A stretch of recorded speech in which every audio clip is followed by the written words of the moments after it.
007 distractions. Very nice. Yes, I approve of that, Carl. Good choice there. Now, Steve. Yes. Karl came round to my flat. It was Tuesday night, wasn't it? Nice place. Now, thanks. Now, last week after the show, I think you guys were in the time you were in the toilet. Right, Karl got out the lottery ticket that he bought. He went, "I'm feeling really confident tonight." Right. He's going. I laughed. He went, "No, seriously." He said, "Look at the numbers."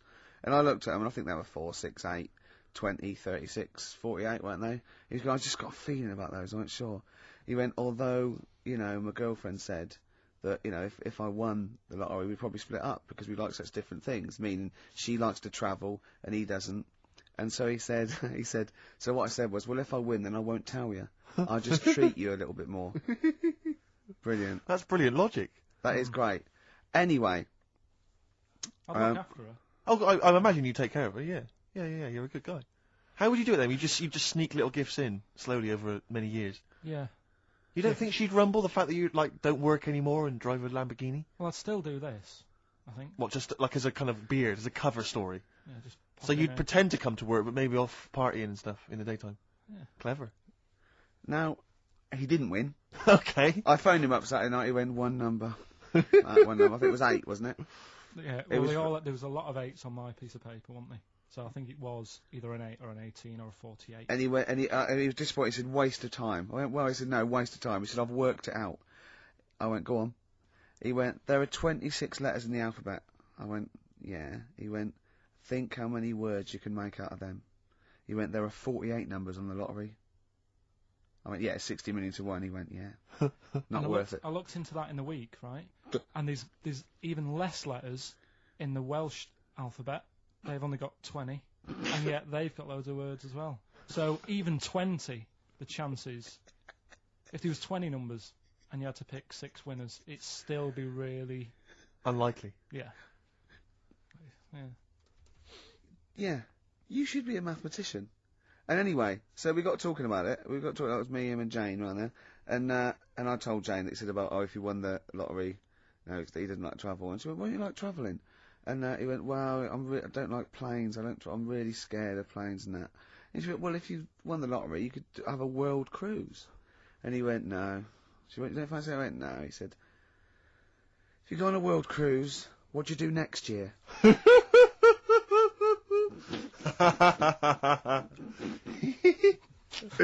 Oh, Genius. it's brilliant logic, Carl. It's But great. you know on the world cruise you don't actually see the whole world. I mean, you... And if you did, it's not like saying, "Well, I don't want to see that twice." Do you know what I mean? the world. It is the world. It's a lot. It's a lot to see. And Did it never dawn on you before about the numbers in the lottery? Have you been playing this for years and thinking that you had a good chance, that it was just like you and a handful of other people that were doing it? Just as much chance as everyone else, but then when you actually sit down and think about Sure. what you're doing... He's done it again this It's week. tough one. He went off doing it one more time, and he showed me the numbers, and he went, "They look a bit more healthy, don't they?" Oh. What numbers are you going for this week? It's alright laughing, but we'll see tonight. Yeah. Go on then. Let's have a look. You know, if people do this and they win, if you take these out and people do these, you'll have to share it with someone. It's alright though, isn't it? Give them a chance. Tell them give people a clue. What numbers are you doing, Karl? No, I'm not going to tell them all. I'll give you 4. I've got 5, 9, 12, and 26. Okay. You're not going to give us the other 2? No, because that's a big difference, isn't it? What are the... 4's worth about £8,000 in it, but if I give them the other 2 and it wins, Yeah. What are those 4 numbers again? 5, 9, 12, 26. Also, coming up is Karl's GCSE results. He took them in 1988, I think. Was it? And we've phoned his score, we tracked him down. We've got Karl's GCSE, what did I say? Jeez. How many did you get, Rick?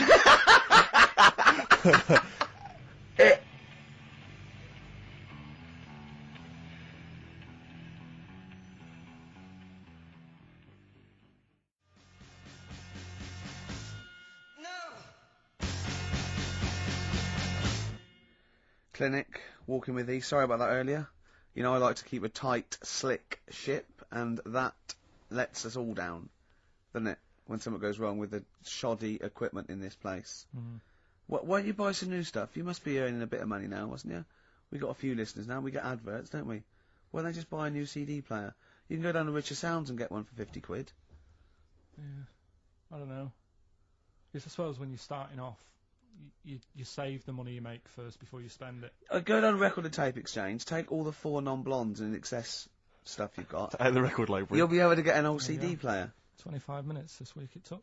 Before the 4 non-blondes obligatory mention. I think we should make that some sort of call in to win feature. Carl, are we using the equipment that you used to use when you had Pilkey's Making Music, the DJ outfit that you and your mate love ran? that. That was Karl Pilkington and someone making. Colin Making. Colin Making. Pilkey's Making Music. Genius. Are we using that same equipment? Did you earn any money? I paid for the tube lights and that. I sort of covered my costs. Did you? Did And you then pay gave tax on that? And then no. Oh. That's what they get Al Capone on, isn't it? It is, yeah. That's right. Don't worry about the music policy. We're sorting that out. We got some Verve coming up. We got some Jimmy Webb. We got some Nick Cave. We got some Amy Mann. We got some Travis Corner Shop. You know what I mean? We're sorting some ourselves big names out. there. We haven't started yet. We're just starting, getting going. We got Carl's GCSE result. Let's just do it now. Should we do it now? Well, I think we should have a White Van Man session. Oh, White Van Man. Because I think people tune in for the White Van Man Yeah, session. people who haven't tuned in, they don't know. If people aren't familiar with this, The Sun runs a column every day which is asking some punter from the street their views on the week's big events, and we just thought, why not hijack that idea, but apply it to Karl Pilkington. Karl, I haven't seen much news again this week. you've not seen much news. Don't worry, I'm sure you have an opinion on it anyway. Just give us it from your heart. So Gladiator. Okay, so, well, on the subject of Gladiator, what do you make of Russell Crowe's appalling behaviour at the BAFTAs? This is, I heard a bit about this. This is when he got some director or something, because... Director or producer and threatened them, because they cut his bit, didn't they? They cut a poem that he'd done during the acceptance speech. I watched it on Sunday night. Sure. I didn't realise it wasn't live, to be honest. Yeah. But I quite liked the way it was to the point and didn't mess about. He went up, he said thanks. So you're saying that he shouldn't have beaten up the director? Is that what you're basically saying? It's a bit over the top. You thought I mean, if you didn't have time, if you really, I mean, what's the poem got to do with the film anyway? He was an awards. So do you think it's ever justified to beat up a TV director if you're a major Hollywood star? Depends what he's done, but I mean... Right, what would he have to have done, Karl, for it to be fine for him to then beat him up? The thing is, right, forget all the beating up. At the end of the day, it was a awards thing for a film. The poem had nothing to do with the film. Yeah. So go up, collect your award for that thing. And if he really, really wanted people to hear about this poem, he could have photocopied it and left it at the entrance and said, on your way out, this is a really nice poem, pick one up. No, but the thing is, he knew it was televised, so he knew by saying that poem once, he was reaching 5 million people. That's a lot of photocopies. Do you see what I'm saying? I'm not saying it was justified. It wasn't a poem award. If it was an award show for poems, you'd say you can't cut it out. It'd be like doing the top 40 and then going, number one's good, but we haven't got time for it. But it's a films thing. Okay. And he went up and he got the award for the film. Which film was it for?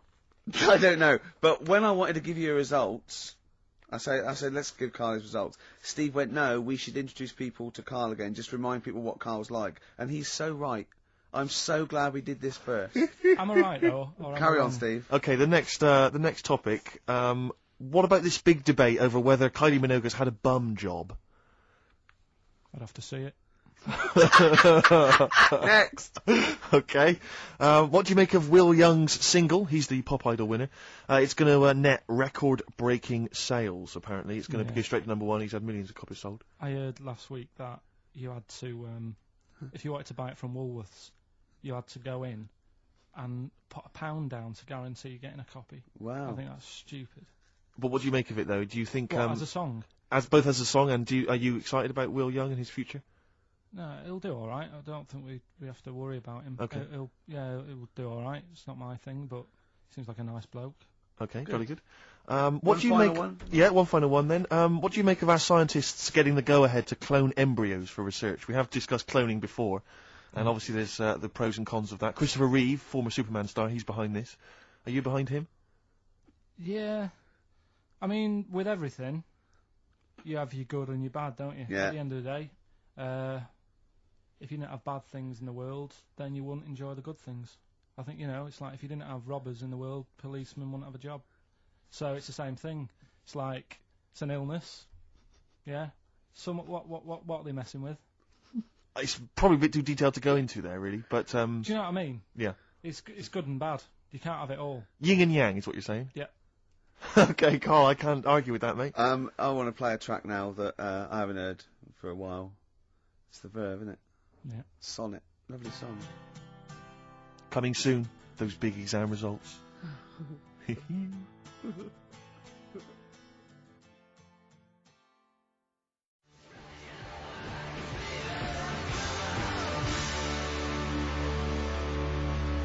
Black Rebel Motorcycle Club, spread your love. It's time to give Karl... You're actually nervous, aren't you? I'm a little bit nervous. Just to recap, Karl is 30 this year. He never went to get his results of his GCSEs. So myself and Steve took upon ourselves to phone his school, track them down, and we actually got your results. What did you think you took? Did English. Right. Maths. Yeah. Art. Right. And I think I did physics. Okay. Well, you didn't do any of them. Eh? You didn't do any of them. You didn't register. You registered for one exam and took one exam and got results for one exam. So I don't know what you thought you were turning up to, or you weren't registered, or you didn't. You're familiar with the notion of registering for an exam. You have to kind of officially register in order to be eligible. What do you mean, register? I turned up for a couple. Yeah, you can't just show up. You have to register for them. You have to pay this because it costs the school money, so they have had to have paid for you if they thought you were going to pass. You can't just turn up on the day and ask for some paper at the front. I never got a letter telling me that. Well, that's because you were never at school. But you did somehow register or registered for one exam. You registered for history. It's a topic that you've always been interested in. Oh, I was saying to Ricky before, World War II, I loved it. Not the actual event. No, the but study just of it. all You the mean? stuff like about the Anderson shelters and stuff like that. Yeah. And the bombs and that. Mhm. And then when I took it, it had nothing to do with that. It was more about the Tudors. So it didn't. The Second World War didn't come up. You mean there were no questions about the Anderson shelters? Nothing. That's devastating. So. So what are you expecting the result to be? Is that seriously? Is that it? Yeah, it's the only one you took and registered. As far for. as the school is concerned, or Yeah. certainly in Well, it's the terms only of one what that they told counts. us. It's the only result. It's the only one that counts. Yeah, you've got. I don't. Did you register for yours? Yeah. Yes. I have. Yeah, I've got certificates and everything. So what? Do you do that before the exam? Do you have to go somewhere and sign something, or? Yeah, you don't check your results and then decide if you want to register. It's not like Millionaire when you look at the question and go, I think I'll take the money. Yeah. You go. No. But anyway, you must have registered for one, or maybe your teacher put you in for I it. didn't do it. So They must have been someone else confident. registered They for must me. have been confident. They must have thought your best bet was history. Right. So, what did they get? You got an E, which I think, I mean, technically, is a pass. E. It's a bad pass, but there's F, How and there's much I lower mean, you're not going to be go? doing a PhD. you can get an F, right, which is fail, and then a U, which is ungraded. Now, I don't know why the U exists, because F means you failed. U is like them going, you not only failed, but you wasted my time. So, We're annoyed Yeah, that you took this exam. so who thought they'd register me to get an E? Well, they didn't. Well, they think didn't. you'd I get think any. they were hoping. It was rather like you with the lottery. They were hoping see- for something better than You nothing. see, I assume that the man who registered for that thought he can scrape an E if Anderson shout was come up. Yeah. Well, that's it. You've got. Now, what I'd like to do, Karl, is I've started your re-education. You've read a book on Rasputin. I'll be asking you a few questions about that later. I've got another book for you to read next week. Next week, I've got a I'm little. not in the mood. What? Not in the mood. Oh, come on! Look, what's that? What does that say? It's that fella. It's the picture of the bloke that he used to use for Citizen Smith. Yeah, Che Guevara. Yeah. Yeah. He was quite happy, I think, when he found out that Robert Lindsay was involved. He went, yeah, of course you can. No worries, yeah. What So- are your feelings, Carl? What do you think? Are you emotions depressed? feeling? I'm just a bit annoyed because I'm sure I turned up for more, so it just wasted my time. Listen, they don't matter. I'm sure I you're did doing more you're than doing one. very well. You know you can educate yourself. GCSEs are merely a step on the ladder to help you, not just for education, but you know they're more vocational than anything else. You're doing very well, and you're reading books. Don't worry about it. But It's can not I a suggest concern. something? But if you want, I'll pay for you to take history again. Carl, we'd love to see you get a C or above. And Right, we're I'll willing pay to... for you, and I'll get you some books. Right, now listen. We can, let's get, I reckon, when are the exams? June? Something like that, yeah. We'll try and register next week, and I reckon you can get an A or B. In history. I'm In busy. history. No, don't worry about it, it's just easy. You get your Brody's notes. If Heat magazine, they love you, Carl. They could probably sort something out. They could probably pay for a tutor. They got a lot of money, they sell a lot of magazines. I mean, it is always, almost always, and you found that out, I discovered this, it's always the Tudors and Stuarts. There's no fear for that, them not coming up. Now, what do you already know about them? You must already know stuff about Henry VIII and Elizabeth. No, because it's too long ago to even get interested in. Do you know what I mean? You can't. Is that why you relate didn't? to it. Okay. The Anderson thing, it was like, God, you know, I bet my mum and dad were in an Anderson shelter. You know, this is interesting. What, when they... Oh, my granddad would have had something to do with this. But the Tudors, it's like, I don't know even if I had a family back then. Play a record. We come back. Hang on. Sorry. Just because I need to introduce my the new feature. Yeah. For the I record. don't know if I had a family back then. Carl, listen. Let me just ask you now, right? If you can finish this sentence, we've got a chance. Divorce beheaded died. Divorce beheaded Died. What is it? We just need to do a little bit of work, but otherwise I think you're going to be fine. It's how you remember what happened to Henry VIII's wives. They're little... Divorce beheaded died. Divorce beheaded... It's like spam. Support... What was it? Support, protection, anchorage, movement. That's how You're going to that's nothing to do with the Tudors and No, Stuarts. that's to do with the skeleton. Yeah, see, no, we're not doing biology. Mnemonics and acronyms. What happened to Henry VIII's last wife?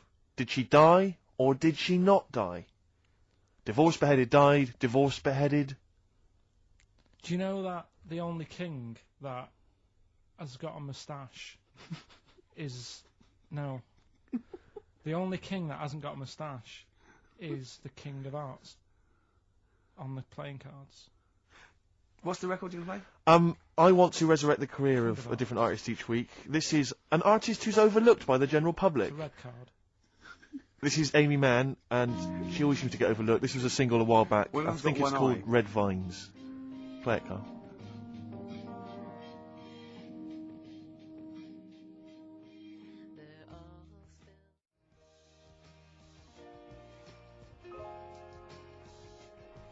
Fantastic.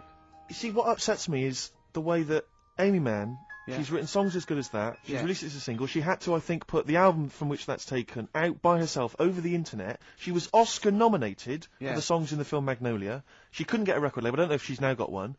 And yet there's people like Alanis Morissette shifting That is shed absolutely loads of beautiful. songs. I don't That is understand what the fantastic. rules are. I don't know why she's See, not a household Carl, name. well, there's What- beautiful things like that in the world. Why do you care about epoxy Well, GCSE? what did she get for history? What did she get for history? Yeah. I think she did very poorly.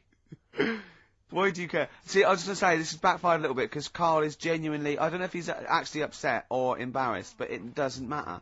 Why does it matter? You were 15 and didn't go to school. If you were my friends, I think you would have just said, "Oh, we can't find them." Why? Because you it just doesn't wanted matter to though. know. To do with that? Well, what do you mean? What do you mean?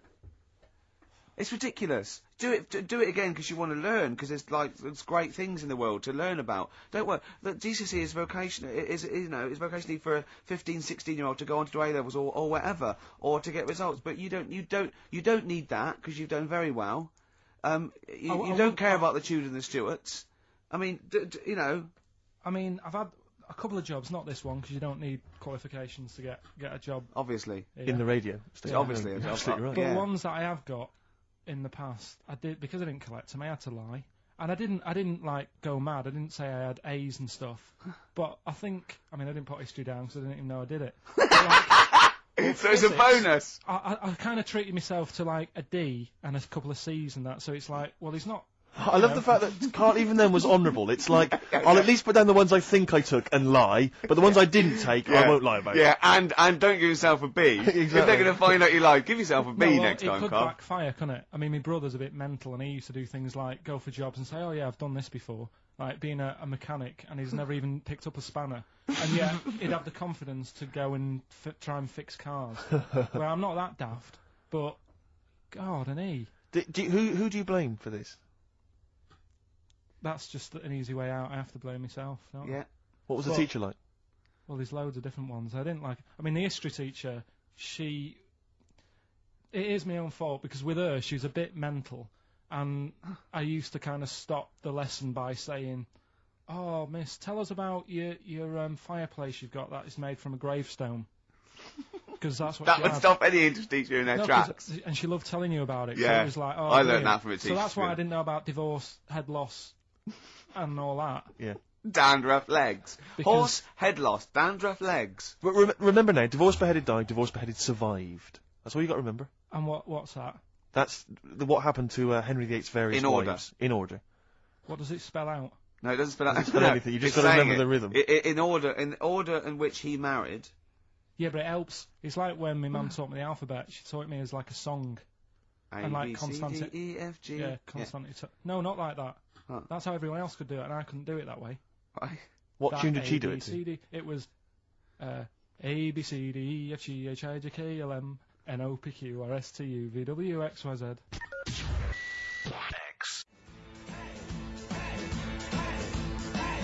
Dandy Warhols, Get Off on XFM 104.9. I'm Ricky Gervais. With me, Steve Merchant. Hello. It's 2:05 on the day that Karl, our producer, found out that he had an E in history, GCSE, and nothing else because he didn't actually register. I can't believe he registered for that. I don't know. I didn't. That's Someone the else put thing. you in. They can't have put you in because you were away. They probably said, oh, you didn't register in that. Listen, obviously you're feeling a little bit melancholy because it's like you're hearing it for the first time, so it's like you're 16 again. But it was to be expected. But No, listen, like it doesn't matter. It no, actually doesn't It matter. doesn't. But listen. Take it again. For your just. Is there a history teacher listening? What's the number? 08700 800 123. They can tell us the syllabus this year. 1, 2, Start 3, number 4, is again. it? Yeah. Oh, sorry. What is it? 08700. And I've got maths.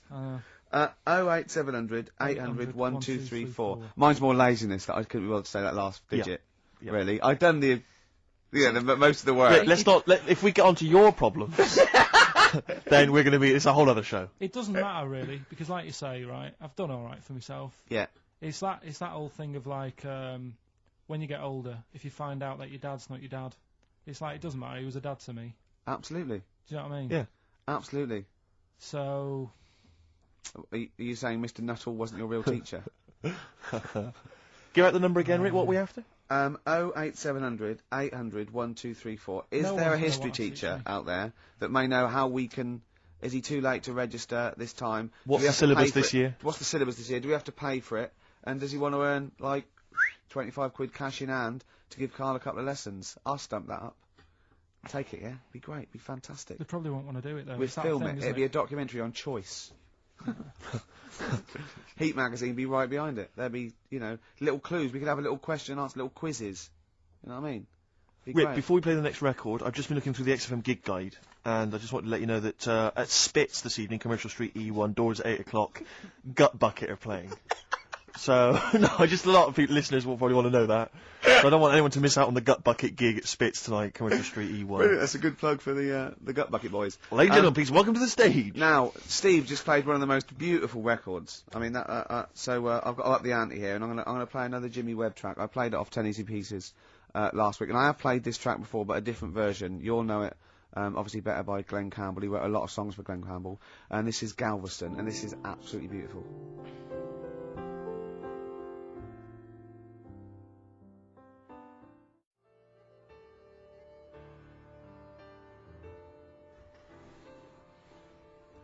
Jimmy Webb there, and Galveston. You see, and during that, Karl said, "What's this about?" Didn't you? See, things you're interested in. You see, if only you're that inquisitive when the Tudors and Stuarts came up, you'd have a C or a So B. we didn't even do Stuarts. Didn't you? It's just Tudors.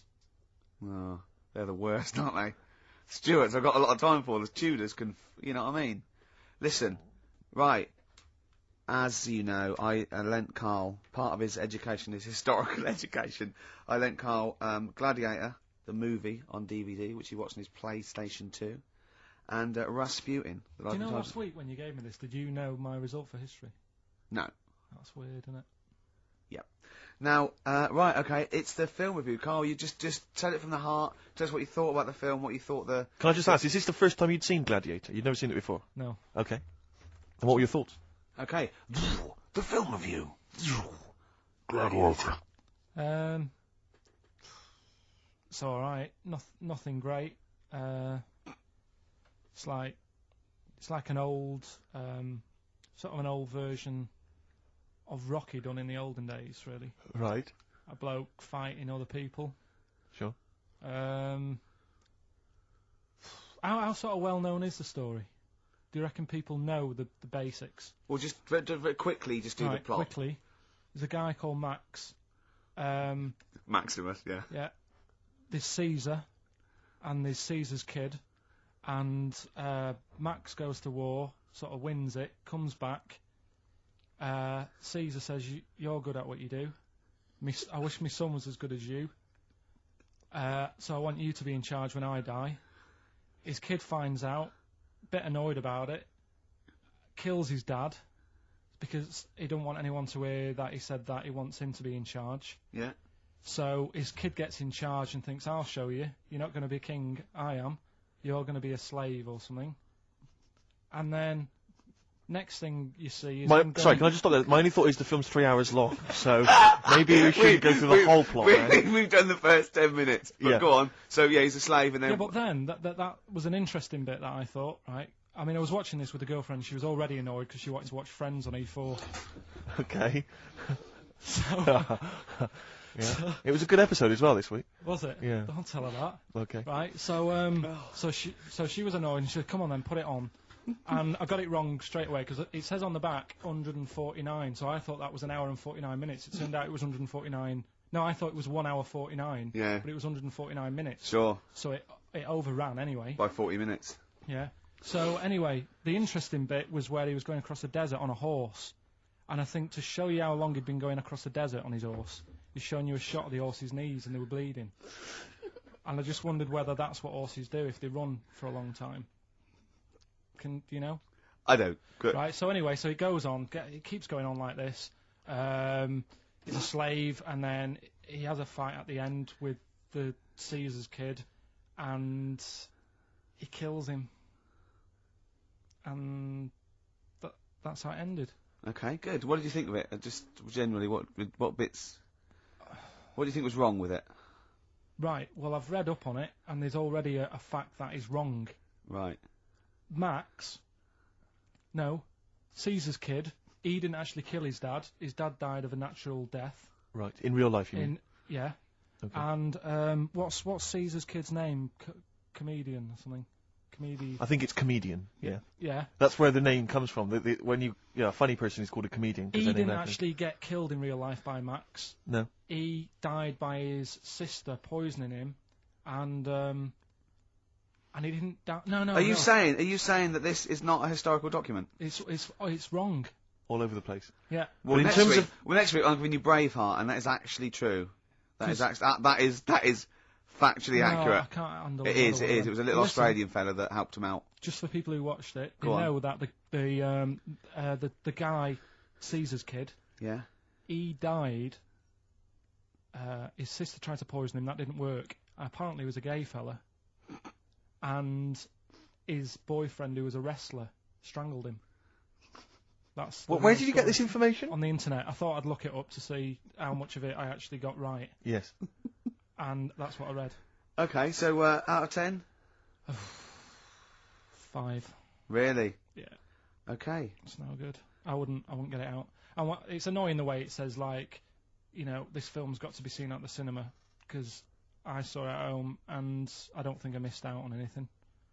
Very good point. I think that's probably the point they're making, but yours is valid too. We'll play a record, and after that I'm going to ask you about Rasputin, the Mad Monk.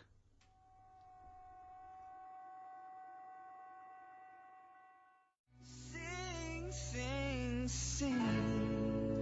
Travis and Sing. I like that. It's all right. It's a bit easy. It's not their best.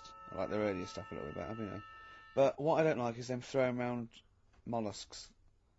I don't like it when that poor little octopus gets flung around. I know it's dead, but there's a certain lack of respect for the for the whole mollusk for the community. for the squid and Yeah. octopi Like I said to fraternity. you, when I used to go to Wales for my holidays, they used to get washed up on the beach and people used to go over them on the motorbikes. And they were cheering and stuff, and it's just like, do you realise what you're doing? Yeah, Yeah. sick, isn't it? But anyway, Gladiator, just was going to add on the end of that. If you're into that sort of film, Jason and the Argonauts is probably a better bet. Is that factually accurate? Did you look that up or not? Did skeletons actually come out of the ground and fight? Yeah. I don't know, but it's a more enjoyable film. Okay. And it's Okay. shorter. Okay, now, just moving quickly on, just the last item on Karl's re-education this week. Rasputin, you read a little book about Rasputin? What did you know about Rasputin before you read the book, Karl? Could I just tell you, Oh. when I handed him this book, it was my house, I said, right, he went, is he the one that lived under the bridge? And I went, what do you mean? He went, the fella that lived under the bridge, and you had to pass him with a, and Jane, went, you're thinking of, Rapunzel. And he went, yeah. And I went, well, that's not Rapunzel either. Rapunzel's, you had to say, isn't that, you had to guess his The person name who lived on the three- bridge was the troll in the three little Yeah, book graph. I'm a troll, foldy well. So, to answer your question, Steve, that's what he knew about Rasputin. Okay? So have you read this whole book? Can I just have a look at it, Rick? This whole book, it's about the size of a beer mat. Yeah. Yeah. And I'm just thinking. But did you read the whole thing? No. You did Well, manage you to read the didn't whole even thing. do that. Well, again, some of the names in there are so long and foreign sounding that I just thought, I can't remember all these. So I No. just got to the meat of the story. Go on, Okay, and what is did it you then? learn about Rasputin? Right. He was a monk. Yep. And Mad? He. Was he a mad monk? Hang on a minute. Don't mess confuse it him. up. Sorry, Right. go on. God. You see, this is what happened in the exams. Right. It was. Oh, don't do that when I'm drinking, Carl, was- please, mate. He loved his women. And that's how the story started off. He had really nice. Story started off. Yeah. He had really nice eyes, and that's what everyone fell for, especially the women. Yeah. Anyway, the people back then thought he had special powers because he could hypnotise people or something. Oh, yeah. And it was about a little lad who had some sort of blood clot on his leg, and he said, "Just calm down, and you'll be all right." And people thought he had special powers, but what he was doing, he was saying, "Calm down," and he relaxed, and it stopped the blood flowing sort of as fast, and that's how he got better. But anyway, that's the only bit of special work that he did. And then he kept going on, and he was going in brothels and all that. And the people in the town thought, this isn't right. He shouldn't be going about doing this. And Where did he live? Russia. Right. Is that right? What sort of era? I thought you'd might know, No, sort of- about 1800. Okay. All right. Okay. And then Do you want to check that, people- Steve? You got the book? People Well, I got know sick for a of fact that's him. not right. People got sick of him, and they said, "Oh, we'll have to get rid of him." So they tried to. He loved cakes as well as women. Okay. So they said, "Let's poison a cake," and they poisoned a load of Easier than cakes. poisoning a woman, wouldn't it? And he ate these cakes, and it just didn't kill him. And they were like, "God, what's going on?" And they kept giving him more and more cakes, and He was suspicious. and that didn't work. So the fella said, "That's it. I'm going to shoot him." So Well, I imagine it was the end of his tether. So- I mean, he was back and forth to Mr. Kipling's. he shot him once, and that didn't work. And the fella thought, "Oh my God!" And he started running away, and Rasputin's running after him, and he shoots him like another. I think he took 4 face bullets. full of Battenberg. Four bullets. He Didn't took. swear then. 4 bullets it took to kill him, and then this fella who was after him chucked him in an icy lake, and that was the end of him. But I don't understand, sort of, What don't you understand, Carl? well, the fact that, he's a bit of a name in history, and I don't understand why, because it just sounds a bit like my brother. Does he love women and cakes? And do you think that'll be his downfall? Right, I want you to study. Right, if you want to do, that's the first introduction. Right, if you want to do some extracurricular, What would that get stuff, me?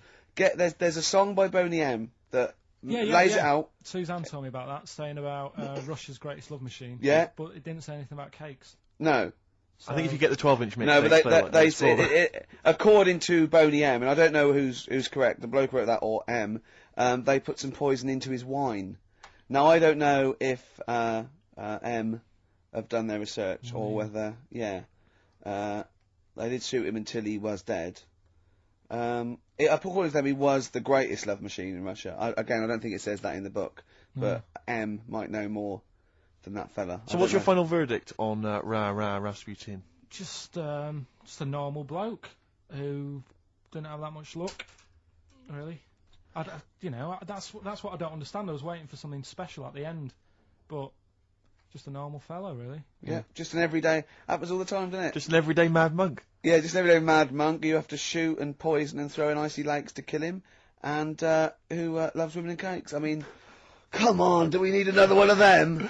Boring. So what would you say about him then? How would you sum him up? I think you've done it. I think you've done it.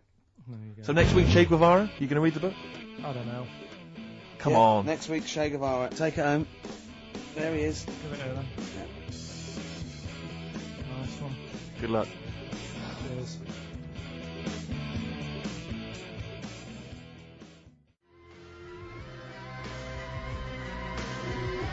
Alright, Richard X.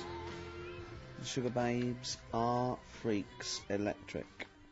Are they, Karl? Don't know.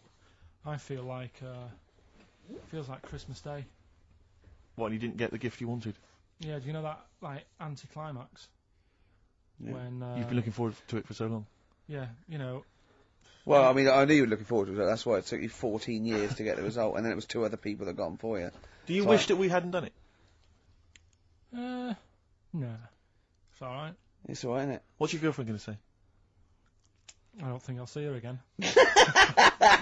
She likes a man who knows about the Tudors and Stuarts, does she? Yeah, first gladiator, then the... Yeah, you've been bluffing. Whenever she said, "Where did it go to Stuarts?" You go, "Good." Like, lots of things, but look, it's a bird. What happened to Henry VIII's last wife? Oh, I wouldn't. Yeah. Oh, yeah. Oh, look, Friends is on telly. Friends is on. No, I just changed the subject by saying things like, about the only king in a pack of cards. That threw off the scent.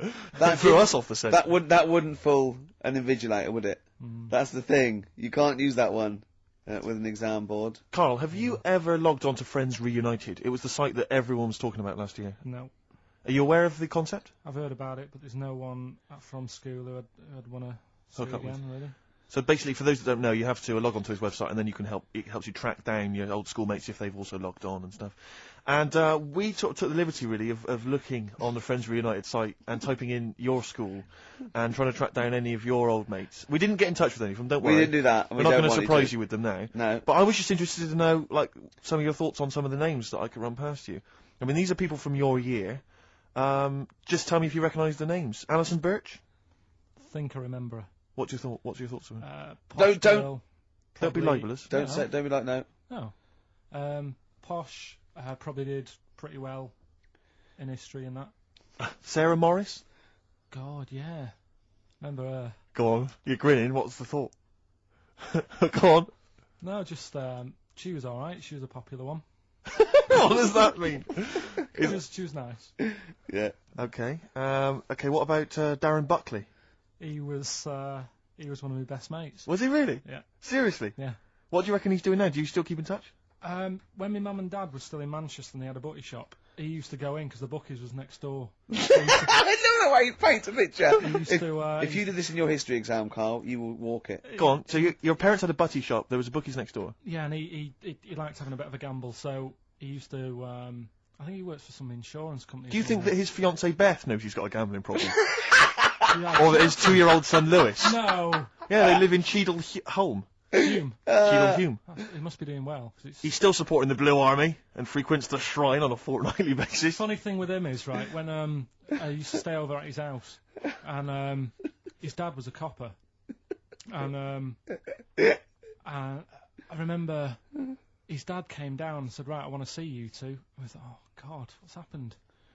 And got us round the table. He said, "Do you know much about drugs?"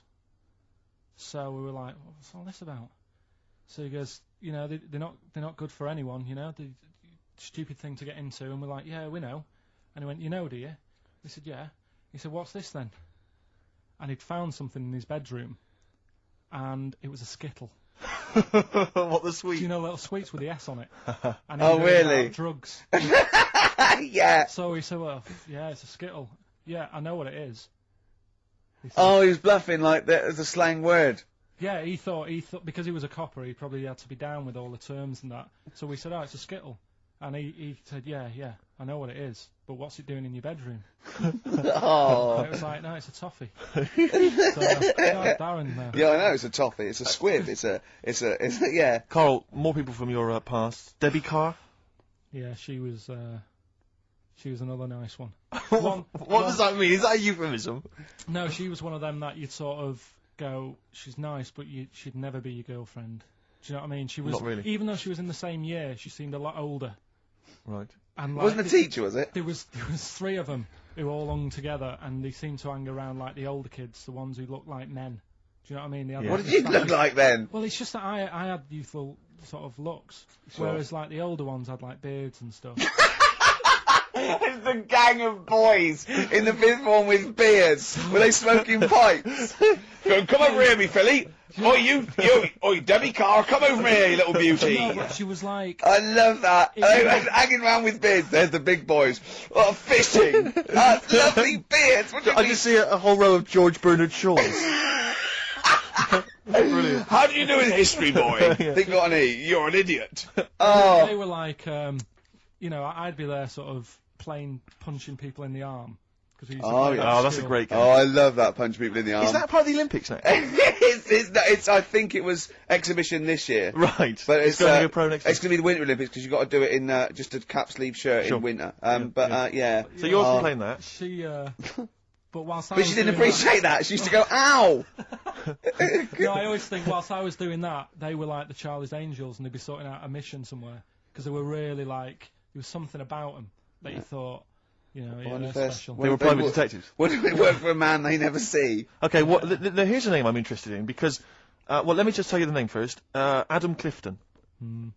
Oh. Go on, what are your thoughts on Clifton? He was one of them kids. He was all right, but he had that thing when if you didn't have enough milk, he had like wrinkly hands and like white bits in his nails. Oh! Because you didn't have enough milk. Yeah. So therefore, you didn't like him because you didn't get enough milk. This is not to be confused with the 2 people with the big heads and the web feet, is it? Webbed hands. Well, what's I love interesting. that they weren't related. They must have been somewhere along the evolutionary sort of trail. Do you know what I mean? They must have come from the same sort of stock.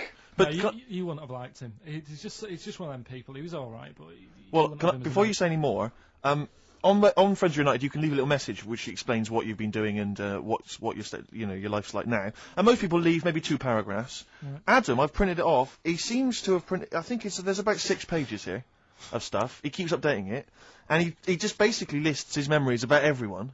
Okay, at the school and what he thinks of everyone. And he says, I often see Simon, he's doing all right for himself, self-employed illustrator, Mark Cooper, Karl Pilkington. Right. And your name comes up. Now, I don't know if you've told us this story. I think you may have done, but I can't remember the facts about it. It just says, Karl Pilkington, with his pet bird. Was it a magpie? I can't remember.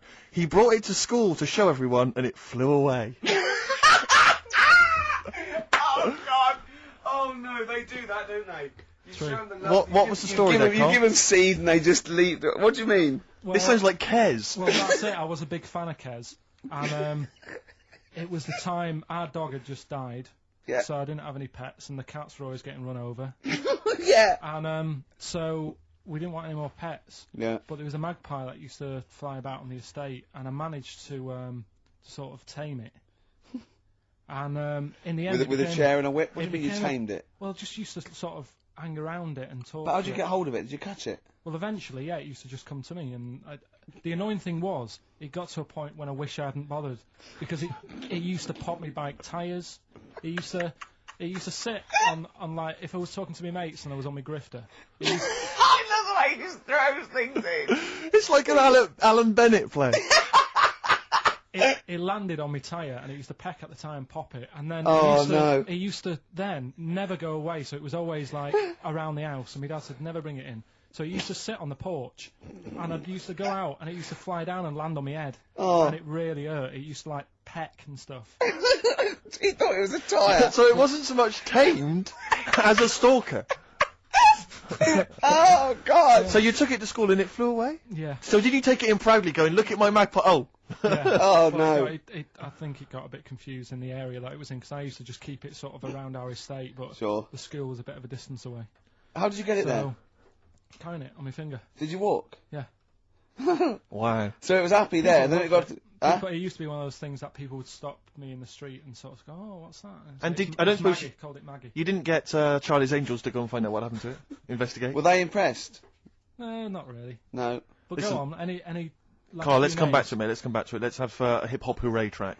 It's the big hip-hop selection from Big Steve Merchant. I don't know what I'm talking about there. Just trying to sound hip. This is Spearhead from many years back. A track, again, I think got largely overlooked at the time, but worth hearing again. People in the Middle. There you go.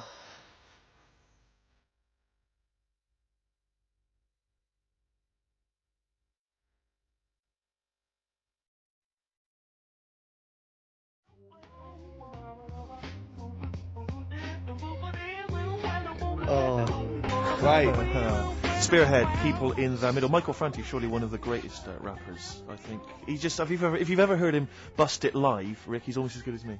I'm just going to tell the listeners there, Karl is quite a little insecure sort of chap, and he was just worried about that last bit. He was going, who would ever find that interesting? He was worried about people finding him boring. And Steve said, as I said, it's like an Alan Bennett thing. He went, yeah, but no one would care about Alan Bennett if he wasn't such a hit maker. They wouldn't care what he had to say. And we just looked at him for a while, and he went, thinking of Tony Bennett. Bless him. Listen, it's almost the end of the show, Carl. Oh, yeah. And it's really been a Carl special. This is a Karl special, yeah. Well, next week, We won't be we'll getting lay this off you much next week. We have to We're know. not going to... He wants to retire a little bit. Just, Well, those old lottery numbers might come up tonight anyway. Exactly. you might. What are they again? What's the 4 you've come up with? Fuck my way now. What? Come on, well, give us all 6. No. Why? Carl, while you're rummaging for that, 5, 9, 12 and 26. a few more names that you may recall from Friends Reunited. Go on. Lisa Shufflebotham? Do you remember her? Yeah, she... Was she one of Charlie's Angels? No, she wasn't that nice, but she wanted me. Her and a mate Rachel, I remember, I don't know why, but it was some sort of PE lesson where it had to be a bloke and 2 girls, and they were fighting over me. Could you hear what they were saying? They were just like, I want him, and I was loving it. Stuck in the middle, and they were fighting over me. And then the next week, I thought I'll sit near them. What again. sort of game do they play at this school? I don't know.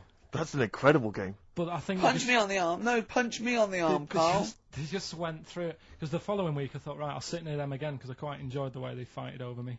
But then they picked somebody else, and I don't know who I was with that week. So you didn't get any action with Shufflebotham or a friend? No. And What- then as she got older, she went a bit off.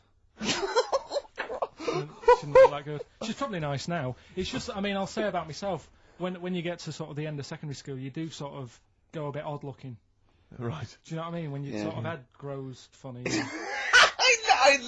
I would just love to go back to his school of that era. I mean, just what happened to people where they're, all people sprouting limbs No, do you know and what I mean? things. When you're like 12 and that, you quite...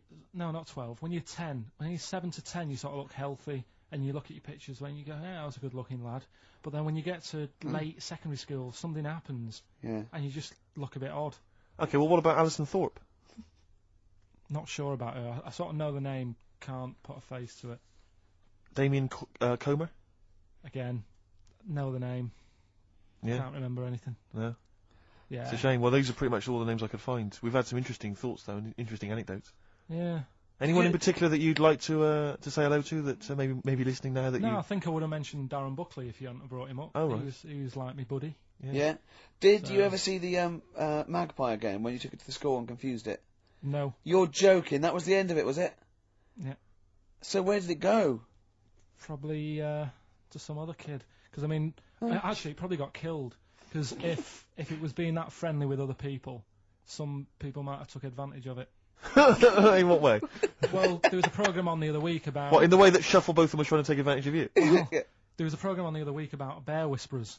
Yeah. And some blokes got really friendly with a bear. And then when they were leaving that area where the bear was, they said, oh, we've caused a problem here because there's some bear hunters coming in and moving into this area.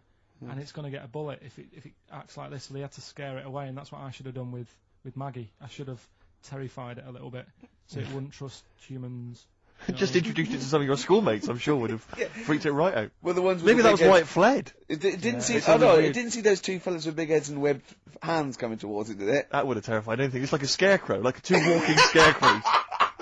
Listen, have we got time for a song for the ladies? What's happening? Oh. We've not really thought. Quick We've just then, been quick, wittering just on do here. it, just do it. Thanks very much. Well, hang on, no, we haven't lined anything up, have we? I was going to play Mary Lawson and that for you. And then Is this going to be the final track? It has to yeah, be. it would be, yeah. We've blown it. We've blown it on the Karl special. We have indeed. I'll play it next week. So Karl there's got an E at history in GCSE. Any history teachers, anyone who can help Karl out, I think we should try and register him and take it this June. So what's thanks your very homework much for this week? listening. You've got to read about Che Guevara, haven't you? Yeah. The revolutionary leader. Okay. Do you know anything about him at all? Have you got any basis? I just know that if you want to use his face on your business, it costs a lot of money. Do you know, like, if McDonald's wanted to have him as, like, instead of Ronald McDonald? How does he do it? Steve, how does he do it, mate? Oh, we listen. Just play a final record, Karl. Say goodbye, and we'll see you next week. All right. See you later. Cheers, mate. Oh, regret is a terrible thing.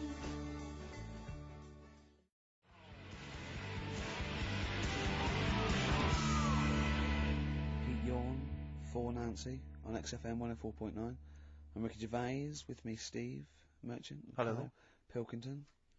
Steve, you got any other toilet-related anecdotes? Rick, my life is just full of toilet trauma. Yeah. And Karl, you may not realise this, but a while back I used to host. This is bizarre. I used to host a radio show on the BBC World Service. Right now, if you want someone who's the voice of integrity, the voice of intelligence, the voice of a nation, you're going to come to me. That's obvious. And I was broadcasting to, and they've got listeners of something like 50, 60 million people around the world. It's mental, the listenership of the World Service. And I used to host this show with It's a someone big else. place, Steve. The World? Yeah. You're absolutely right. And anyway, so I had to be into Bush House where they broadcast from 10 o'clock every Friday morning to broadcast around the world to 50 million people, right? And one week, I went to the toilet in my house, right? Everyone had left. I got there a bit late. I got up a bit late. Already against me. The clock was already against me. Had to be there at 10 o'clock, broadcast around the world. And we got two toilets in our house, downstairs one, right? And the door had already been a bit dodgy. It was one of those doors where you had to give it a bit of a kick as you went in. It was getting a bit tight. I don't know what the wood was expanding or something. You know, I'm in there. And same thing again happens. No toilet paper. I think, oh God, I'm going to have to somehow kind of make it upstairs. Why don't you check first? I normally do, Rick. I normally do. It's just on certain occasions when I'm bleary-eyed or something, I forget, or occasionally I forget. Normally I do check.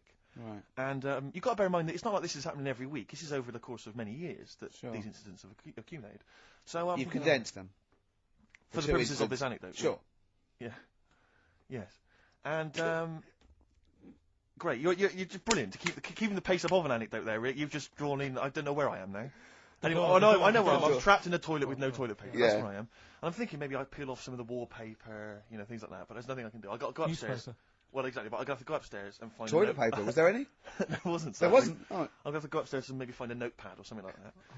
And so I try the door. Right, the door's wedged. And I'm pulling on the door, and I can't get the door open. It's just like it won't come open, and it's already. And I knew it was going to come to this at some point. Like this is like the clock's ticking. I'm trying to pull the door open. Trousers around my ankles again, and I'm thinking, well, what I could do is I could open the window, I suppose, and like try and climb out, but not really because I got the trousers around the ankles. And that's Or not if it was really possible. raining, just stick your ass out, two birds with one Sadly, stone. it was a beautiful day, Rick. I call it the World Bee Day.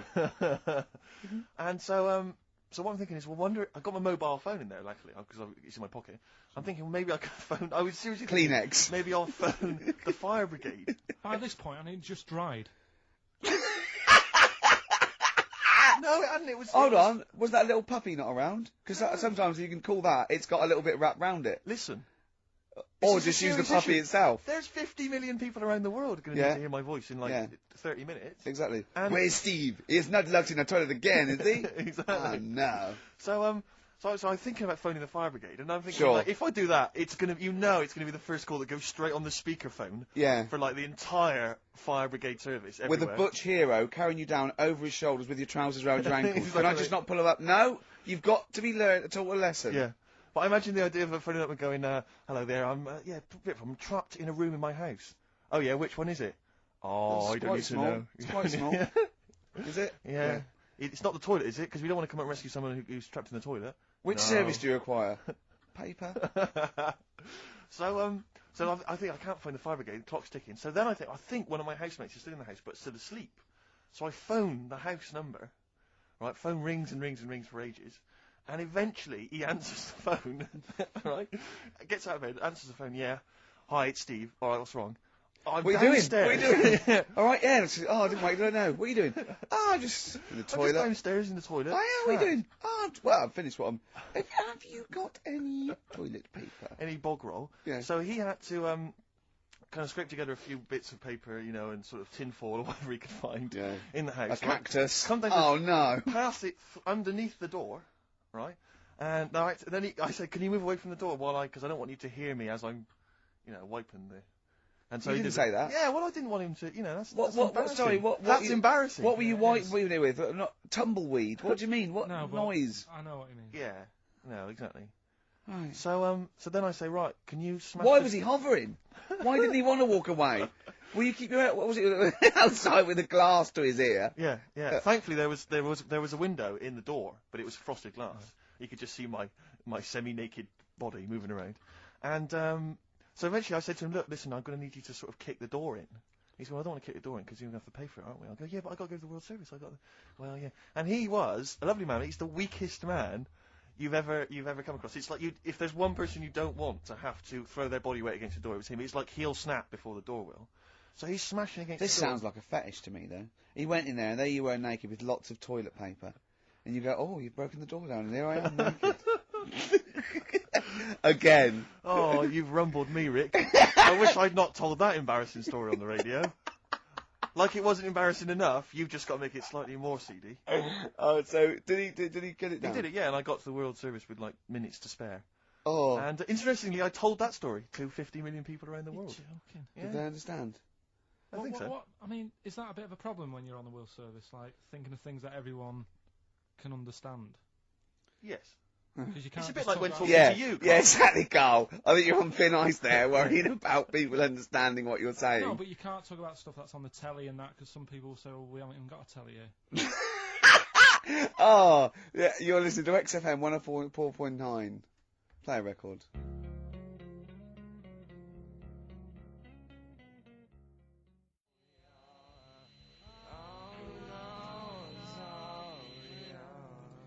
Nirvana, all apologies on XFM 104.9. I'm Ricky Gervais, obviously, with me, Steve Merchant, Karl Pilkington. Well, Steve, I met up with. I know it's forbidden, usually. I don't know why you Let me keep just doing it. explain to the listener.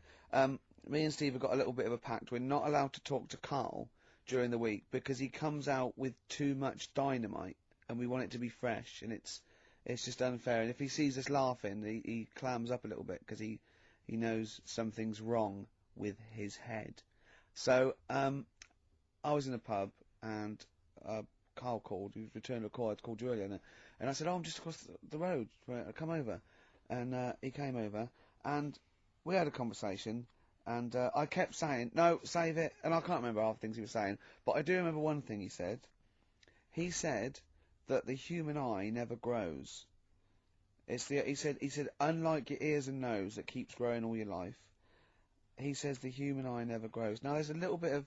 He says, no, you look at a baby, it's got big eyes. It's got the same size eyes as it will have. When it's a never- baby's born, everyone always goes, oh, look at its eyes, don't they? Because that's like the main feature. Yes. They're quite big.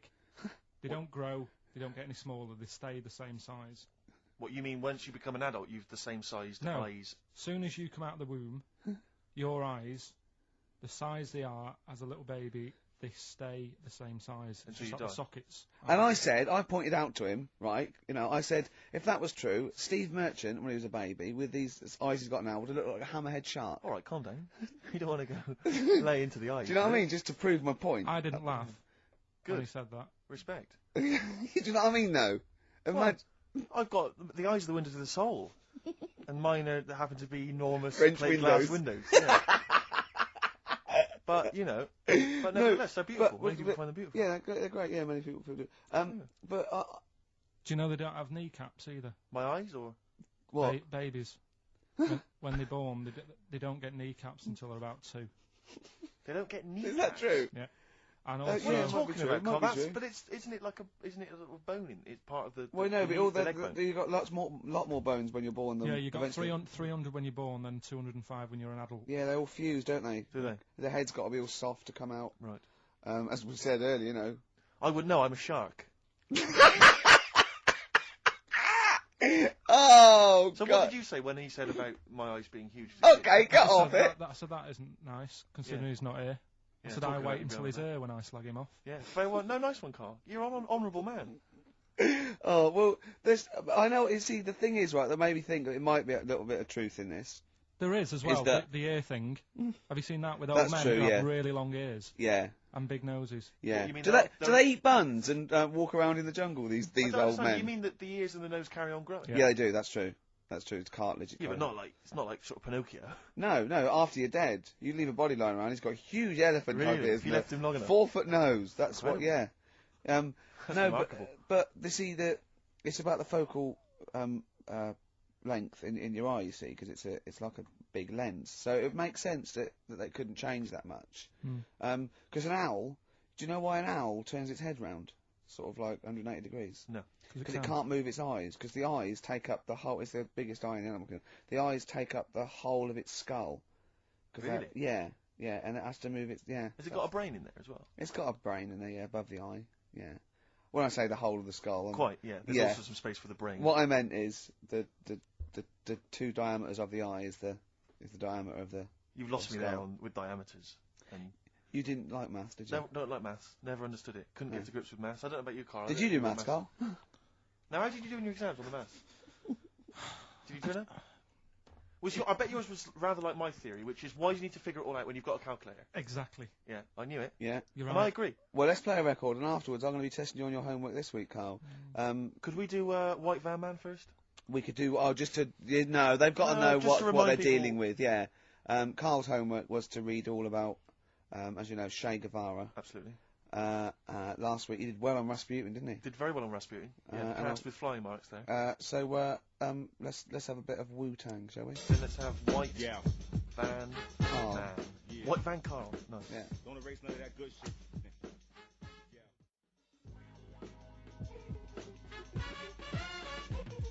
Wu-Tang Clan there, Steve. XFM 104.9, I'm Richard Gervais, with me, Steve Merchant and Karl Pilkington. Now, I just reminded something else Karl's in the week. I know it's forbidden to talk to him, but I'll tell you this. He was very excited about the Friends Reunited. He was a bit nervous at first, wasn't he, last week? But then he was really getting into it. And in the pub he was talking about the people, and he said, I'd never go on a reunion, though. He said, I'd never do that. What, a school reunion? Yeah, and he wouldn't want to see anyone. And I went, well, I said, wouldn't you want to see those two lads with the big heads and the webbed hands? Oh, yeah, these were people you went to school with, weren't they? Yeah. Well, I didn't knock about with them. They were in the class. What were they called? Freaks. Right. Right. Okay. And he said, no, I wouldn't want to see them. He said, because what could you say? Oh, you haven't changed much. Right. And he said, and they wouldn't go anyway, would they? I said, why? He went, well, they didn't have any friends. Right. And I said, well, weren't they friends with each other? And he went, no, that would have been too obvious. Like, they passed each other and went, no, I know it's tempting, but let's not. Everyone would think that's just what we were going to do. Let's not do it. Yeah.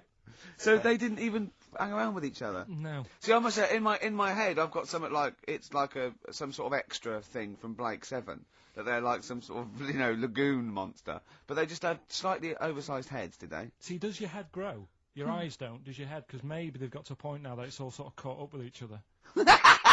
Well, at the time, the eyes were very small and the head was huge. Just a very big head. And Yeah. the fingers aren't going to change. That's not. They Not had funny. webbed fingers. It was like the penguin in Batman. Really? Are you sure? No, honestly.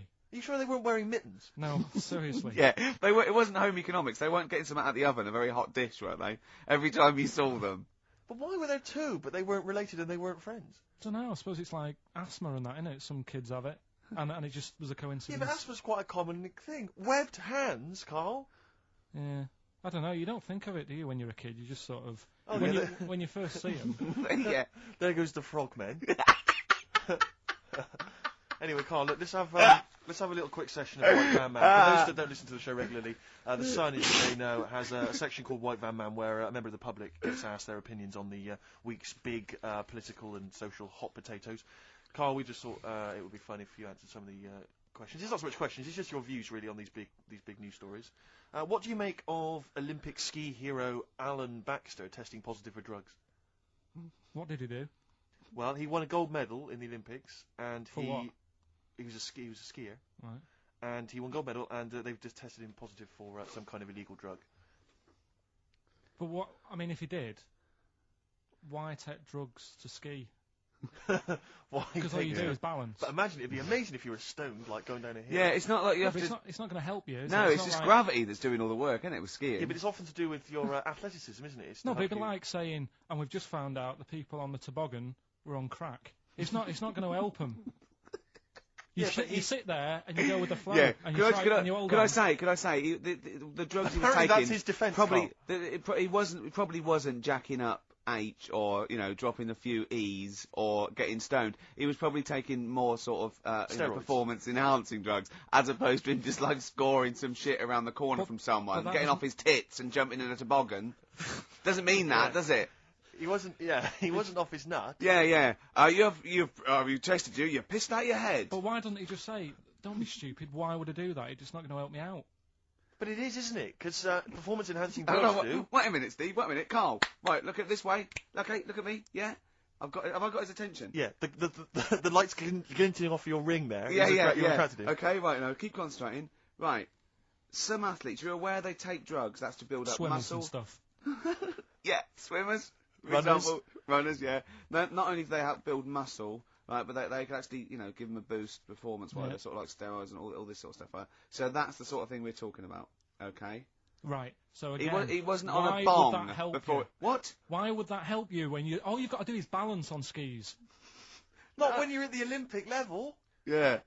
There's a lot to do with, your body and your No, legs. it's practice, isn't it? It's like if you've skied for years, then you've got good balance after a bit.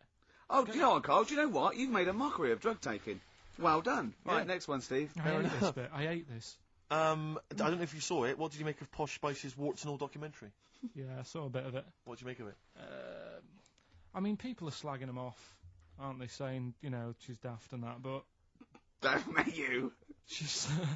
I think they're all right, honestly. Yeah, I think they're all right. She's all right. I mean, I think David's really a decent bloke. Sure. Um, Would you Yeah. agree that he's quite a simple man? yeah, but he's a footballer. He doesn't need to be. Do you know what I mean? It's like me. Yeah. Like, all right, I only got an E in history. Sure. But knowing about the Tudors doesn't help me press these buttons and put the next CD on. No, sure. Do you know what I mean? Yeah. So, good luck to him, and he's done well out of it. And it's just Yeah. jealousy. Yeah. I remember, though, when I was back in Manchester, was in Piccadilly train station, and he was there, right? Not as big a star as he is now, Yeah. back then, but he was stood there, and I was so close to going over to him and saying, did you go to my school? Because I recognised his face, but I didn't know who he was. Do you know when you sort of go, sure, I went to school, it's not the one with the big head, Yeah. but I do recognise him. Then my girlfriend got off the train, and I said, I'm sure I know him. She said, yeah, it's David Beckham. And I was Oh, so thank close God to for your going over. girlfriend. Does she get an awful lot of scrapes, does she? She does, yeah. Okay, what So- about the fact that the pension crisis Sure. is going to force Britons to work into their 70s, Karl? You might have to carry on working into your 70s before you can claim a pension. I think it's a good thing.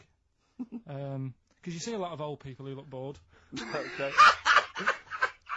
And I honestly think if you keep your brain busy, Yeah. you'll live longer. Yeah. It's only when you actually shut down, right, that's when your body sort of dies because it doesn't feel it has a purpose. It's like if you've got flu, keep going to work. If you have a day off, you just feel worse. You'll mope about at home. It doesn't do you any good. What about whatsoever. where do you draw the line there? What if you say lose a finger? Pop into work? Depends. If you can't concentrate because it's painful, But what if you're a typist? Or you're not going to pianist? type as many words, but you'll do more at work than you would having a day off at home. Sure. Okay. Tony Blair turning trendy with his Paul Smith designed naked lady shirt. I don't know if you've seen this. It's the one with pictures of naked ladies on the cuffs. And, I mean... Okay. And finally... how's that- see, this is what annoys me about this feature. It's just, what's that? So what?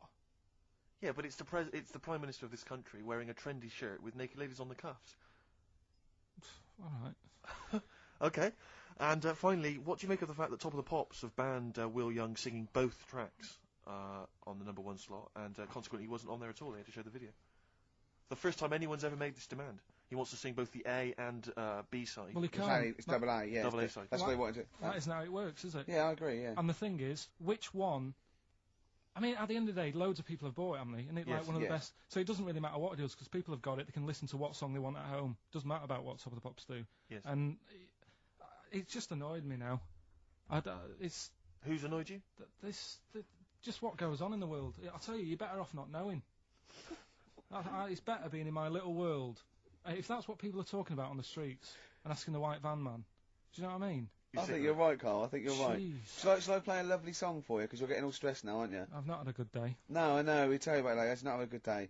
Well, I'm going to play a Neil Young track here of Harvest. It's Alabama. It's beautiful, and this is for Karl.